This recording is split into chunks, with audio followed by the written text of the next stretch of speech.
Hello and welcome to my channel. My name is Lynn and today I am crafting with the Dancing Reaper from the latest Dancing Halloween collection by Spellbinders. And if you haven't seen this collection, it's really fun if you are into more the Day of the Dead style of Halloween imagery. So I am starting off here with just a matte layer of black, and I use this die set quite a lot. It's snapshot frames, and I have it in its original Fun Stampers Journey packaging. That's why the die is green. And it's wonderful. I go back to this die set all the time, and what made me think about it is that not only does it have this really great Polaroid frame, but it also has the word boo in it as a die cut, and I am going to use that as my sentiment today because the dancing dies have everything that you need to create these really fun dancing characters, and it is optional if you don't want your character to have that fun dancing mechanism. You can always glue everything down flat, so there's always the option to do that. I just think for an interactive card, this might be one of the easiest and very fun interactions to do on a card. I've assembled the pieces for the Reaper, which is fairly easy. So you have one layer that is the hood of his cloak. You have another layer that fits inside to make it so that it kind of looks like the inside of the cloak, nice and dark. I've cut that out of black. The hood and the cloak itself I've cut out of a glitter paper that is a printed glitter. Love printed glitter because it die cuts beautifully. You don't have to worry about shedding or anything like that. I've positioned that bottom portion of the cloak, and I traced out the center aperture of where the position will be when I want this to be fully assembled. Now I'm putting a little bit of a twist on this, and I'm gonna make this a bobblehead dancing Reaper.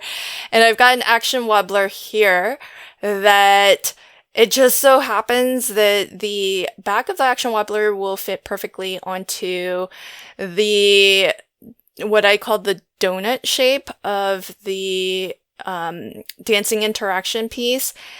And what I'm doing now, you don't want to do because it actually shouldn't be assembled this way. I left this in just so that you can see when I think about conceptually what I want to do for my cards.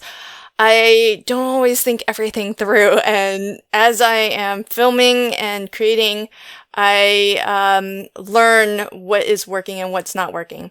So when you attach your action wobbler to the die cut, that means that the whole thing isn't really connected to your card anywhere.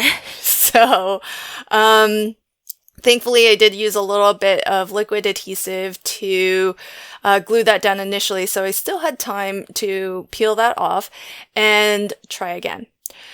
The crux of the issue is that what needs to happen is that the action wobbler actually needs to be secured to the card base. That way, when you flick the head, it's actually anchored to something that's not moving.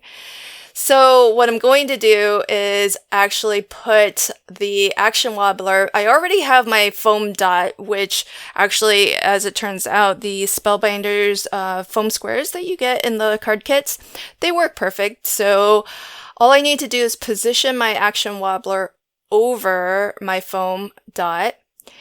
And that way you still have something that is a bit dimensional so that our in this case the body of the Reaper can still hang on something and dance back and forth or swing back and forth. Now, how to get this on? Well, thankfully the top of the action wobbler, it's just plastic. So you can actually squeeze that plastic through that donut of the Reaper's body or his cloak. And because that top portion of the wobbler is actually larger than the aperture of our donut, it actually will serve to lock that in place so that it doesn't just fall off of the actual wobbler later, because it's actually pretty much locked in place there. Now with the body of the Reaper hanging essentially on both the foam square and a little bit on the action wobbler as well, we can attach the head to the top of the action wobbler. So now I can flick the head, and because it's anchored to the card base, it doesn't just flick right off of the card.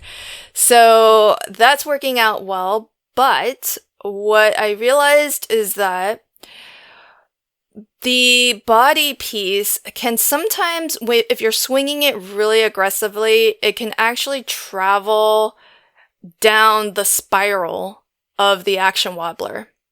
And so as it turns out, I do want to try to lock this in place. So initially, I did not release the paper liner on our foam square, but now I'll go ahead and do that. And I just cut a little piece of scrap cardstock that is essentially a little bit larger than that donut aperture that allows us to do that swinging mechanism. And I glued that on top of the donut. And then now the body is locked in place. And so it actually is not going to travel down the spiral of the action wobbler. It basically just hangs on the foam square. And so now it's swinging much better, and it's everything moves as expected, and you get the nice wobble of the head as well. So here's a final look at this really fun dancing Bobblehead Reaper, as I'm calling him.